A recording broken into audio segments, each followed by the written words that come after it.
Hi ಎಲ್ರಿಗೂ ನಮಸ್ಕಾರ. Karnataka trading hub basics of trading ಟ್ಯುಟೋರಿಯಲ್ಸ್ಗೆ ಸುಸ್ವಾಗತ. ಕಡಿಮೆ ರಿಸ್ಕ್ ಅಲ್ಲಿ ಸಿಂಪಲ್ ಅನಾಲಿಸಿಸ್ ಕಲಿತಾ ಟೆನ್ಷನ್ ಇಲ್ಲದೆ ಕೂಲ್ ಆಗಿ ನೀವೇ ಟ್ರೇಡ್ ಮಾಡೋ ಹಾಗೆ ಸಪೋರ್ಟ್ ಮಾಡುವ ಪ್ರಯತ್ನ ನಮ್ಮದು. ಹಾಗಾದ್ರೆ ತಡ ಮಾಡದೆ ಡೈರೆಕ್ಟ್ ಆಗಿ ವಿಷಯಕ್ಕೆ ಬರೋಣ.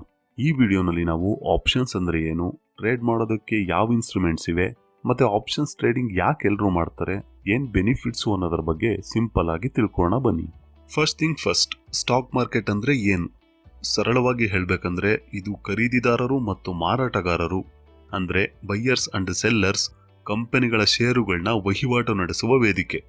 ಕಂಪನಿಗಳು ಅಥವಾ ಬಿಸ್ನೆಸ್ಗಳಿಗೆ ಸಾರ್ವಜನಿಕರಿಗೆ ಷೇರುಗಳನ್ನ ಮಾರಾಟ ಮಾಡುವ ಮೂಲಕ ಅವುಗಳ ವಿಸ್ತರಣೆಗೆ ಅಥವಾ ಹೊಸ ಯೋಜನೆಗಳ ಹೂಡಿಕೆಗೆ ಹಣ ಸಂಗ್ರಹಿಸುವುದಕ್ಕೆ ಸ್ಟಾಕ್ ಮಾರ್ಕೆಟ್ ಅವಕಾಶ ನೀಡುತ್ತೆ. ಈ ಷೇರುಗಳನ್ನು ಖರೀದಿಸುವವರು ಆ ಕಂಪನಿಯ ಮಾಲೀಕತ್ವದ ಒಂದು ಭಾಗವನ್ನು ಹೊಂದುತ್ತಾರೆ. ಡಿವಿಡೆಂಡ್ ಮೂಲಕ ಜೊತೆಗೆ ಖರೀದಿಸಿದ ಷೇರುಗಳ ಮೌಲ್ಯ ಹೆಚ್ಚಾದಾಗ ಅವುಗಳನ್ನ ಮಾರಾಟ ಮಾಡಿ ಲಾಭ ಗಳಿಸುವ ಅವಕಾಶ ಪಡಿತಾರೆ. ಕಂಪನಿಗಳು ಮಾರುಕಟ್ಟೆಗೆ ತಮ್ಮ ಷೇರುಗಳನ್ನ IPO ಅಂದ್ರೆ ಇನಿಷಿಯಲ್ ಪಬ್ಲಿಕ್ ಆಫರಿಂಗ್ ಮೂಲಕ ಬಿಡುಗಡೆ ಮಾಡುತ್ತವೆ. ಇದೆಲ್ಲ ಎಲ್ಲಿ ನಡೆಯುತ್ತೆ ಅಂತೀರಾ? ಸ್ಟಾಕ್ ಎಕ್ಸ್ಚೇಂಜ್ ನಲ್ಲಿ. ಭಾರತದಲ್ಲಿ 2 ಸ್ಟಾಕ್ ಎಕ್ಸ್ಚೇಂಜ್ಗಳಿವೆ. ಮೊದಲನೇದು BSE ಬಾಂಬೆ ಸ್ಟಾಕ್ ಎಕ್ಸ್ಚೇಂಜ್. ಇದು ದೇಶದ ಅತ್ಯಂತ ಹಳೆಯ ಎಕ್ಸ್ಚೇಂಜ್ ಆಗಿದ್ದು ಬಹುಮಟ್ಟಿಗೆ ದೇಶದಾದ್ಯಂತ ವ್ಯಾಪಕವಾಗಿದೆ. ಎರಡನೇದು NSE ನ್ಯಾಷನಲ್ ಸ್ಟಾಕ್ ಎಕ್ಸ್ಚೇಂಜ್. ಇದು ಮತ್ತೊಂದು ಪ್ರಮುಖ ಎಕ್ಸ್ಚೇಂಜ್ ಆಗಿದ್ದು ಹೆಚ್ಚಿನ ತಂತ್ರಜ್ಞಾನ ಮತ್ತು ಆನ್ಲೈನ್ ವ್ಯಾಪಾರವನ್ನ ಪ್ರೋತ್ಸಾಹಿಸುತ್ತೆ. NSE ಹೆಚ್ಚು ಲಿಕ್ವಿಡಿಟಿ ಹೊಂದಿರುವಂತಹ ಎಕ್ಸ್ಚೇಂಜ್ ಕೂಡ ಆಗಿದೆ. ಹೆಚ್ಚು ಲಿಕ್ವಿಡಿಟಿ ಅಂದ್ರೆ ಹೆಚ್ಚು ಬೈಯರ್ಸ್ ಹಾಗೂ ಸೆಲ್ಲರ್ಸ್ಗಳು ಇಲ್ಲಿ ಭಾಗವಹಿಸ್ತಾರೆ. ಹಾಗಾಗಿ ಷೇರುಗಳನ್ನ ಕೊಳ್ಳುವುದು ಮಾರಾಟ ಮಾಡೋದು ಈಸಿಯಾಗಿ ಆಗುತ್ತೆ ಅಂತ. ಇನ್ನು SEBI securities and exchange board of India. ಇದು ಒಂದು ಕಾನೂನುಬದ್ಧ ನಿಯಂತ್ರಣ ಸಂಸ್ಥೆಯಾಗಿದ್ದು ಸ್ಟಾಕ್ ಮಾರ್ಕೆಟ್ ಅಥವಾ ಫೈನಾನ್ಷಿಯಲ್ ಮಾರ್ಕೆಟ್ನಲ್ಲಿ ಹೂಡಿಕೆ ಮಾಡುವವರ ಹಿತಾಸಕ್ತಿಯ ರಕ್ಷಿಸುವುದರೊಂದಿಗೆ ಮಾರುಕಟ್ಟೆಯ ನಿಯಮಗಳನ್ನು ರೂಪಿಸುವಲ್ಲಿ ಮತ್ತು ನಿಯಂತ್ರಿಸುವಲ್ಲಿ ಪ್ರಮುಖ ಪಾತ್ರ ವಹಿಸುತ್ತೆ. ಇದೊಂದು ರೆಗ್ಯುಲೇಟರಿ ಬಾಡಿ. ಸೊ ಟ್ರೇಡಿಂಗ್ ಮಾಡಬೇಕು ಅಂತ ಏನೋ ಡಿಸೈಡ್ ಆದ್ರಿ. ಇವಾಗ ನಿಮ್ ತಲೆಯಲ್ಲಿ ಬರೋ ಮೊದಲನೇ ಪ್ರಶ್ನೆನೇ ಯಾವ್ದನ್ನ ಟ್ರೇಡ್ ಮಾಡೋದು, ಎಷ್ಟು ಟ್ರೇಡ್ ಮಾಡೋದು ಅಂತ. ಜಾಸ್ತಿ ತಲೆ ಕೆಡಿಸ್ಕೋಬೇಡಿ. ಸಿಂಪಲ್ ಆಗಿ ಟ್ರೇಡಿಂಗ್ ಮಾಡೋಕೆ ಅಂತ ಇರೋ ಇನ್ಸ್ಟ್ರೂಮೆಂಟ್ಸ್ ಯಾವ್ಯಾವು ಅಂತ ನೋಡೋಣ ಬನ್ನಿ. ಫೈನಾನ್ಷಿಯಲ್ ಮಾರ್ಕೆಟ್ ನಲ್ಲಿ ಟ್ರೇಡ್ ಮಾಡೋದಕ್ಕೆ ಹಲವಾರು ವಿಭಾಗಗಳಿವೆ. Equity market, derivatives market, commodities market, currency market, debt market, crypto currency market, ಹೀಗೆ. ಇವುಗಳಲ್ಲಿ ನಮಗೀಗ ಮುಖ್ಯವಾದವು ಈಕ್ವಿಟಿ ಮಾರ್ಕೆಟ್, ಇದನ್ನ ಸ್ಟಾಕ್ ಮಾರ್ಕೆಟ್ ಅಥವಾ ಕ್ಯಾಶ್ ಮಾರ್ಕೆಟ್ ಅಂತಾನೂ ಕರಿತೀವಿ. ಮತ್ತೊಂದು ಡಿರೈವೇಟಿವ್ಸ್ ಮಾರ್ಕೆಟ್. ಈಕ್ವಿಟಿ ಮಾರ್ಕೆಟ್ ಅಂದ್ರೆ ಈಗಾಗಲೇ ಹೇಳ್ದಾಗೆ ನೀವು ಕಂಪನಿಗಳ ಶೇರ್ ಬೈ ಮಾಡ್ತೀರಾ. ಎಷ್ಟು ಸಮಯ ಬೇಕಾದ್ರೂ ನಿಮ್ಮಲ್ಲಿ ಇಟ್ಕೋಬಹುದು. ಅದರ ಬೆಲೆ ಮೇಲೆ ಏರಿದ್ರೆ ನೀವು ಲಾಭ ಗಳಿಸ್ತೀರಾ. ಅದೇ ರೀತಿ ಬೆಲೆ ಕುಸಿದ್ರೆ ಲಾಸ್ ಕೂಡ ಅನುಭವಿಸ್ತೀರಾ. ಉದಾಹರಣೆಗೆ ಟಾಟಾ, ಇನ್ಫೋಸಿಸ್ ಮತ್ತು ರಿಲಯನ್ಸ್ ಕಂಪನಿಗಳ ಶೇರ್ಗಳನ್ನ ಖರೀದಿಸುವಂತದ್ದು. ಈಕ್ವಿಟಿ ಟ್ರೇಡಿಂಗ್ ನಲ್ಲಿ ರಿಸ್ಕ್ ಕಡಿಮೆ, ರಿವಾರ್ಡ್ಸ್ ಅಂದ್ರೆ ಲಾಭ ಕೂಡ ಕಡಿಮೆ. ಹೆಚ್ಚಿನ ರಿವಾರ್ಡ್ಸ್ಗೆ ಇಲ್ಲಿ ಲಾಂಗ್ ಟರ್ಮ್ ಇನ್ವೆಸ್ಟ್ಮೆಂಟ್ ಸೂಕ್ತ. Next derivatives market. ಇದೊಂದು ವಿಶೇಷ ಹಾಗೂ ಆಕರ್ಷಕ ಮಾರ್ಕೆಟ್. ಇಲ್ಲಿ ನೇರವಾಗಿ ಶೇರ್ಸ್ಗಳ ಬದಲು ಅವುಗಳ ಬೆಲೆಯ ಆಧಾರದ ಮೇಲೆ ಒಪ್ಪಂದಗಳ ವಹಿವಾಟು ನಡೆಯುತ್ತೆ. You will only deal with contracts based on the price movement of an underlying assets or stocks. ಈ ಡಿರೈವೇಟಿವ್ಸ್ ನಲ್ಲಿ ಮತ್ತೆ 4 ರೀತಿ ಇವೆ.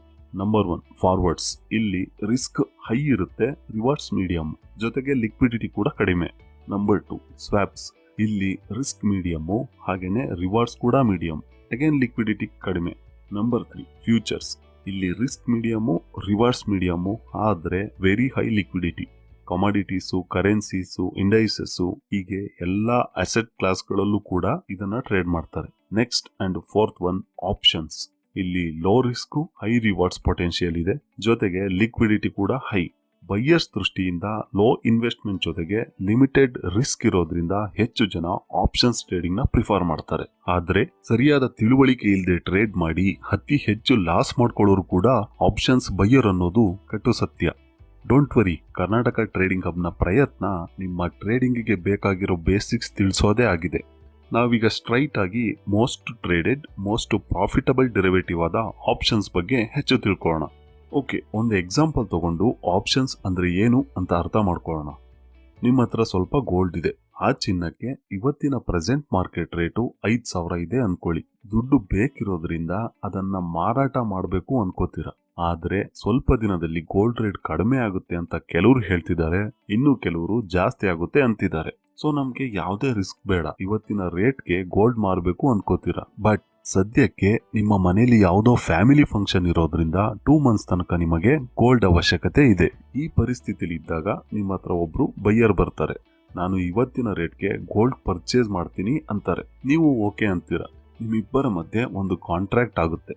ಏನಂದ್ರೆ ಅವರು ನಿಮ್ ಗೋಲ್ಡ್ ನ ಇವತ್ತಿನ ರೇಟ್ಗೆ ಅಂದ್ರೆ 5,000 ಅಂತೆ ಖರೀದಿ ಮಾಡ್ತಾರೆ. ಆದರೆ ಫುಲ್ ಅಮೌಂಟ್ ಕೊಡಲ್ಲ, ಬದಲಾಗಿ 500 ರೂಪಾಯಿ ಅಡ್ವಾನ್ಸ್ ಕೊಡ್ತಾರೆ. ನೀವು ಕೂಡ ಗೋಲ್ಡ್ ನ ಇವತ್ತೇ ಕೊಡಬೇಕಾಗಿಲ್ಲ. ನಿಮ್ಮ ಫ್ಯಾಮಿಲಿ ಫಂಕ್ಷನ್ ಮುಗಿಸ್ಕೊಂಡು 2 ಮಂತ್ಸ್ ಆದ್ಮೇಲೆ ಗೋಲ್ಡ್ ಕೊಡಬಹುದು. ಇವಾಗ 2 ಮಂತ್ಸ್ ಆದ್ಮೇಲೆ ಅದೇ ಗೋಲ್ಡ್ ನ ಬೆಲೆ 6,000 ಆಯ್ತು ಅನ್ಕೊಳ್ಳಿ. ಸೊ ನೀವು ಆಲ್ರೆಡಿ 5,000ಕ್ಕೆ ಸೆಲ್ ಮಾಡಿದೀರಾ ಅಂಡ್ ಗೋಲ್ಡ್ ಕೊಡಲ್ಲ ಅನ್ನೋ ಆಗಿಲ್ಲ. ಯಾಕಂದ್ರೆ ಅವರು ಅಡ್ವಾನ್ಸ್ ಕೊಟ್ಟು ಆಲ್ರೆಡಿ ಬೈ ಮಾಡಿದರೆ, ಸೊ ಕೊಡ್ಲೇಬೇಕು. ಇನ್ ಕೇಸ್ 2 ಮಂತ್ಸ್ ಆದ್ಮೇಲೆ ಗೋಲ್ಡ್ ಪ್ರೈಸ್ 4,000 ಆಯ್ತು ಅನ್ಕೊಳ್ಳಿ. ಅವಾಗ ಬೈಯರ್ ನನಗೆ 1,000 ಲಾಸ್ ಆಗುತ್ತೆ, ಬೇಡ ಅಂತ ಸುಮ್ನಾಗ್ಬೋದು. ಹೌದು, ಸರಿಯಾಗಿ ಕೇಳಿಸ್ಕೊಂಡ್ರಿ, ಬೇಡ ಅಂತ ಸುಮ್ನಾಗ್ಬೋದು. ಯಾಕಂದ್ರೆ ಅಗ್ರಿಮೆಂಟ್ ಅದೇ ರೀತಿ ಆಗಿರುತ್ತೆ. ಆದರೆ ಇಲ್ಲಿ ಬೈಯರ್ಗೆ 500 ರೂಪಾಯಿ ಅಡ್ವಾನ್ಸ್ ಕೊಟ್ಟಿರೋದು ಲಾಸ್ ಆಗುತ್ತೆ.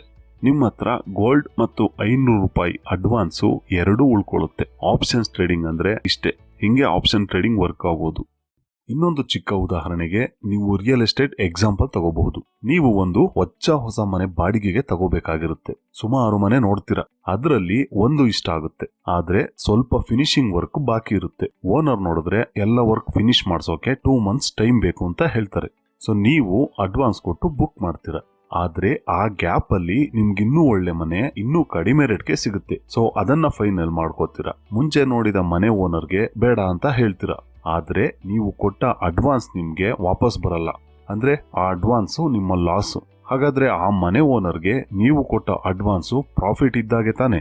ಇದು ಕೂಡ ಒಂಥರ ಆಪ್ಷನ್ ಟ್ರೇಡಿಂಗ್. ಹೀಗೆ ನಾವೆಲ್ಲರೂ ನಮ್ಗೆ ಗೊತ್ತಿದ್ದೋ ಗೊತ್ತಿಲ್ದೇನೋ ನಮ್ಮ ನಿತ್ಯ ಜೀವನದಲ್ಲಿ ಒಂದಲ್ಲ ಒಂದು ರೀತಿ ಆಪ್ಷನ್ ಟ್ರೇಡಿಂಗ್ ಮಾಡ್ತಾನೆ ಇರ್ತೀವಿ. ಆಪ್ಷನ್ಸ್ ಟ್ರೇಡಿಂಗ್ ಅಂದ್ರೆ ಕಾಂಟ್ರಾಕ್ಟ್ಸ್ ಟ್ರೇಡಿಂಗ್. ಇಲ್ಲಿ ಅಡ್ವಾನ್ಸ್ ಅಮೌಂಟ್ ಅಂತ ಏನ್ ಮಾತಾಡಿದ್ವೋ ಅದನ್ನೇ ಆಪ್ಷನ್ಸ್ ಅಲ್ಲಿ ಟೋಕನ್ ಅಡ್ವಾನ್ಸ್ ಅಥವಾ ಪ್ರೀಮಿಯಂ ಅಂತ ಕರಿತೀವಿ. ನಾವು 5,000, 6,000, 4,000 ಅಂತ ಏನ್ ಗೋಲ್ಡ್ ರೇಟ್ ಮಾತಾಡಿದ್ವೋ ಅದೇ ಸ್ಟ್ರೈಕ್ ಪ್ರೈಸ್. ಇನ್ನು ನಾವಿಲ್ಲಿ ಗೋಲ್ಡ್ ಅಂತ ಏನ್ ಮಾತಾಡಿದ್ವೋ ಅದು ಅಸೆಟ್ ಆಗಿರುತ್ತೆ. ಆಪ್ಷನ್ಸ್ ಅಲ್ಲಿ ಅಸೆಟ್ ಅಂದ್ರೆ ಬೇರೆ ಬೇರೆ ಕಂಪನಿಗಳ ಸ್ಟಾಕ್ಸ್ ಆಗಿರಬಹುದು ಅಥವಾ ಇಂಡೈಸಸ್ ಗಳಾಗಿರಬಹುದು.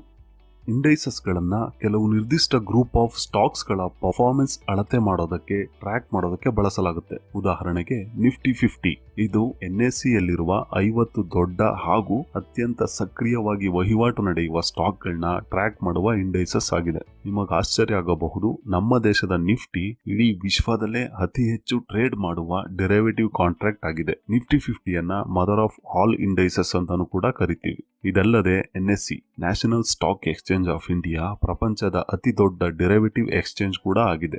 ಕರ್ನಾಟಕ ಟ್ರೇಡಿಂಗ್ ಹಬ್ ನಲ್ಲಿ ಕೂಡ ನಮ್ಮ ಅನಾಲಿಸಿಸ್ ಹಾಗೂ ಟ್ರೇಡಿಂಗ್ ಹೆಚ್ಚಾಗಿ ನಿಫ್ಟಿ 50ಯಲ್ಲಿ ಇರುತ್ತೆ. ಇನ್ನೊಂದು ಬ್ಯಾಂಕ್ ನಿಫ್ಟಿ.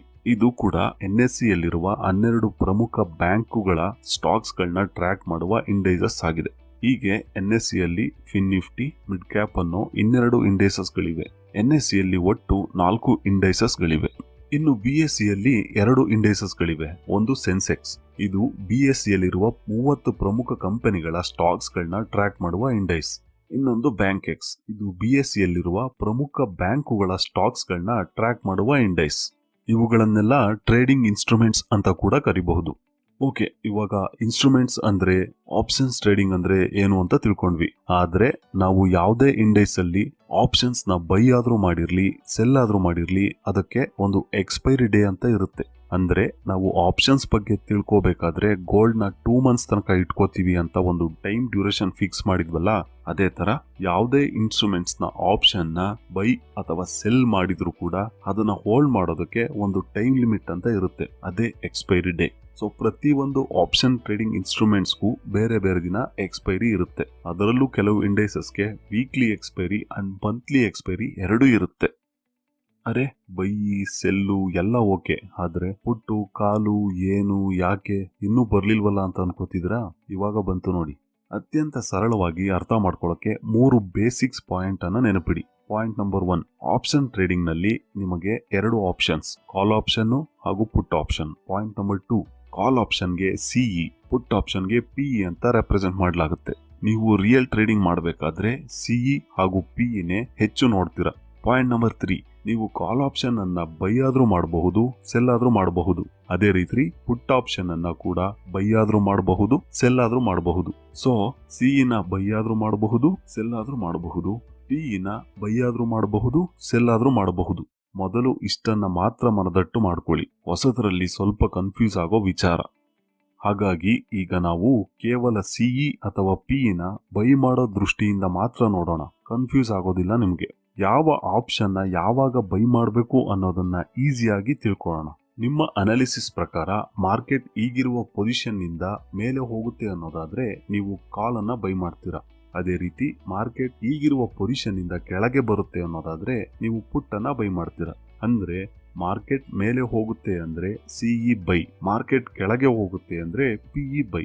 ಇಲ್ಲಿ ಹೋಗುತ್ತೆ ಅನ್ನುವ ಪಾಸಿಟಿವ್ನೆಸ್ ಅಬ್ಸರ್ವ್ ಮಾಡಿ, ಮೇಲೆ ಕೆಳಗೆ ಅನ್ನುವುದರಲ್ಲಿ ಸಿಇ ಹಾಗೂ ಪಿಇ ಬದಲಾಗುತ್ತೆ. ಅಷ್ಟೇ, ಸಿಂಪಲ್. ನೀವು ಈಗ ಹೆಚ್ಚು ಕಡಿಮೆ ರೆಡಿನೇ. ನಾವೆಲ್ಲರೂ ಹೆಚ್ಚು ಆಪ್ಷನ್ಸ್ ಬೈಯಿಂಗ್ ಮಾಡೋದ್ರಿಂದ ನಿಮಗೆ ಇಷ್ಟು ಅರ್ಥ ಆದ್ರೆ ಸಾಕು. ಯಾವ ಸ್ಟ್ರೈಕ್ ಪ್ರೈಸ್ ನಲ್ಲಿ ಬೈ ಮಾಡಬೇಕು ಅನ್ನೋದು ನಿಮ್ಗೆ ಮುಂದೆ ಗೊತ್ತಾಗುತ್ತೆ. ಇನ್ನು ಸೆಲ್ ಮಾಡೋ ವಿಚಾರಕ್ಕೆ ಬಂದ್ರೆ ಬೈ ಯಾವಾಗ ಮಾಡ್ತೀರಾ ಅನ್ನೋದರ ಎಕ್ಸಾಕ್ಟ್ ಉಲ್ಟಾ. ಮಾರ್ಕೆಟ್ ಮೇಲೆ ಹೋಗಲ್ಲ ಅಂದ್ರೆ ಸಿಇ ಸೆಲ್, ಮಾರ್ಕೆಟ್ ಕೆಳಗೆ ಹೋಗಲ್ಲ ಅಂದ್ರೆ ಪಿಇ ಸೆಲ್. ಇಲ್ಲಿ ಹೋಗಲ್ಲ ಅನ್ನುವ ನೆಗೆಟಿವ್ನೆಸ್ ಅಬ್ಸರ್ವ್ ಮಾಡಿ, ಮೇಲೆ ಕೆಳಗೆ ಅನ್ನುವುದರಲ್ಲಿ ಸಿಇ ಹಾಗೂ ಪಿಇ ಬದಲಾಗುತ್ತೆ ಅಷ್ಟೇ. ಎಕ್ಸ್ಪೀರಿಯನ್ಸ್ಡ್ ಟ್ರೇಡರ್ಸ್ ಗಳು, ಎಸ್ಪೆಷಲಿ ಸೆಲ್ಲರ್ಸ್, ಸಿಇ ಹಾಗೂ ಪಿಇ ಆಪ್ಷನ್ಸ್ ಗಳನ್ನ ಒಂದೇ ಸಮಯದಲ್ಲೇ ಬೈ ಅಂಡ್ ಸೆಲ್ ಮಾಡೋದು ಉಂಟು. ಇದನ್ನ ಹೆಡ್ಜಿಂಗ್ ಅಂತಾರೆ. ಕೆಲವು ಸ್ಟ್ರಾಟಜಿಗಳ ಭಾಗವಾಗಿಯೂ ಈ ರೀತಿ ಮಾಡಲಾಗುತ್ತೆ.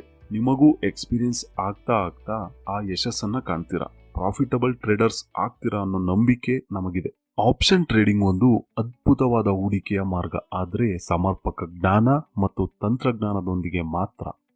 ಈ ಸೀರೀಸ್ ನಲ್ಲಿ ಬರುವ ಎಲ್ಲಾ ವಿಡಿಯೋಗಳು ಟ್ರೇಡಿಂಗ್ ನ ಹೊಸದಾಗಿ ಶುರು ಮಾಡಬೇಕು ಅನ್ನೋರಿಗೆ ಅನುಕೂಲ ಆಗ್ಲಿ ಅನ್ನೋ ಉದ್ದೇಶದಿಂದ ಅತಿ ಬೇಸಿಕ್ಸ್ ಮಾತ್ರ ಹೇಳಲಾಗಿದೆ. ಎಲ್ಲವೂ ಇಲ್ಲೇ ಗೊತ್ತಾಗುತ್ತೆ ಅನ್ಕೋಬೇಡಿ. What we know is drop, what we don't know is an ocean ಅನ್ನುವ ಮನಸ್ಥಿತಿ ಯಾವಾಗಲೂ ಇರಲಿ. ನಿಮ್ಮ ಟ್ರೇಡಿಂಗ್ ಜರ್ನಿಗೆ ಒಳ್ಳೆಯದಾಗಲಿ. ಜೊತೆಗೆ ನಿಮ್ಮಲ್ಲಿ ಯಾರಾದ್ರೂ ನನಗೆ ಎಲ್ಲ ಗೊತ್ತು ಅನ್ನೋರು ಅಥವಾ ಇರೋದ್ರಲ್ಲಿ ತಪ್ಪು ಹುಡುಕೋ ಅತಿ ಬುದ್ಧಿವಂತರು ಇದ್ರೆ ನಿಮಗೂ ಒಳ್ಳೆಯದಾಗಲಿ ಅಂತ ಹೇಳ್ತಾ, ಮುಂದಿನ ಎಪಿಸೋಡ್ನಲ್ಲಿ ಆಪ್ಷನ್ಸ್ ಟ್ರೇಡಿಂಗ್ ಬಗ್ಗೆ ಇನ್ನಷ್ಟು ಪ್ರಮುಖ ಮಾಹಿತಿಯೊಂದಿಗೆ ಭೇಟಿಯಾಗೋಣ. ಧನ್ಯವಾದಗಳು.